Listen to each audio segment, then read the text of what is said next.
కొన్ని కొన్ని కాంబినేషన్స్ చాలా రుచిగా ఉంటాయి కదండీ! అలాంటి కాంబినేషన్‌ని మీకివాళ చూపించబోతున్నాను. ఇక్కడైతే గోంగూర పచ్చడి, ఉల్లగడ్డ పిడుపు చేస్తున్నానండి. అదేనండి ఉల్లగడ్డ అంటే ఆలుగడ్డ అనమాట. కొన్ని ప్లేసెస్‌లో ఆలుగడ్డ అంటారు కదా! ఇక్కడైతే గోంగూర పచ్చడి కోసం ఎండుమిరపకాయలు, ధనియాలు, జీలకర్ర, కొద్దిగా మెంతులు, ఇంగువ పొడి వేసి వేయించేసుకుంటున్నాను. ఇక ఉల్లగడ్డలు కూడా ఒక 4, 5 విజిల్స్ రానిచ్చుకోవాలండి. ఉల్లగడ్డలు కాస్త మెత్తగా మెదుపుకోవాలనమాట. అందుకోసం కాస్త బాగానే ఉడికించుకోవాలి. ఇక ఎండుమిరపకాయలు వేగాక ఇవి తీసి పక్కన పెట్టేసుకొని, గోంగూరను కూడా ఓ పక్కన పెట్టేసాను. అవి కాస్త మగ్గించేసుకున్నానిక్కడ. ఈ పిడుపు కోసం అల్లం ముక్కలు, పచ్చిమిర్చి ముక్కలు, ఎర్రగడ్డ ముక్కలు, కరివేపాకు, కొత్తిమీర. అల్లంని ముక్కల రూపంలో వేసుకుంటేనే రుచిగా ఉంటాయనమాట.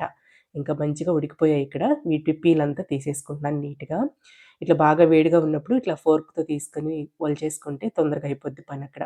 ఇంకా పాన్ పెట్టేసుకొని ఆవాలు, జీలకర్ర, పచ్చెనగపప్పు కాస్త ఎక్కువే వేసుకుంటే పంట కింద తగులుతూ రుచిగా అనిపిస్తాయి. ఇంకా అల్లం ముక్కలు, పచ్చిమిర్చి ముక్కలు, ఎర్రగడ్డ ముక్కలు, కరివేపాకు, కాస్త సాల్ట్ వేసేసి మగ్గించుకోవాలండి. మరీ ఎక్కువ వేగనవసరం లేదనమాట. లైట్‌గా మగ్గితే సరిపోద్ది. ఇంక ఈలోగా ఉల్లగడ్డలంతా ఇలా మెదిపేసుకోవాలండి. పిడుపుకి అలా మెదుపుకుంటేనే రుచిగా ఉంటది. ఇక సరిపడా పసుపు వేసేసి, ఈ మెదిపిన ఉల్లగడ్డనంతా కూడా వేసేసుకొని బాగా కలిపేసుకోవాలి. చివర్లో కొత్తిమీర యాడ్ చేసుకుంటే పిడుపు రెడీ అయిపోయినట్టేనండి. ఇంకా గోంగూర పచ్చడి రోట్లో దంచుకుంటే ఇంకా బాగా రుచిగా ఉంటది కదా! ఇంక నేనింక పక్కన రోలు సిద్ధం చేసుకుంటున్నాను. ఇంక ఎండుమిరపకాయలు, ధనియాలు, జీలకర్ర ఇవన్నీ వేసి మెత్తగా దంచేసుకొని, ఇంకా మగ్గిన గోంగూరను కూడా వేసేసుకొని కచ్చా పచ్చాగా దంచుకుంటున్నానిక్కడ. ఇంకా అలాగే వెల్లుల్లి రెబ్బలు కూడా వేసుకోవాలండి. మొదటే వేసేసున్నాను. ఇంక చివర్లో ఎర్రగడ్డ. ఒక ఎర్రగడ్డ వేసుకొని దంచుకుంటే సూపర్‌గా ఉంటదండి గోంగూర పచ్చడి.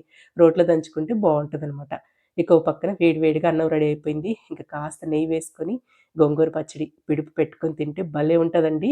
చివర్లో రసంతో తింటే సూపర్ అంటే సూపర్. తెలియని వాళ్ళెవరైనా చూస్తుంటే తప్పకుండా ట్రై చేయండి. చాలా రుచిగా ఉంటదండి. ఇంకా వీడియో నచ్చుంటే ఒక లైక్ చేసి మన ఛానెల్‌ని సబ్స్క్రైబ్ చేసుకోండి. ఉంటానండి. Thank you.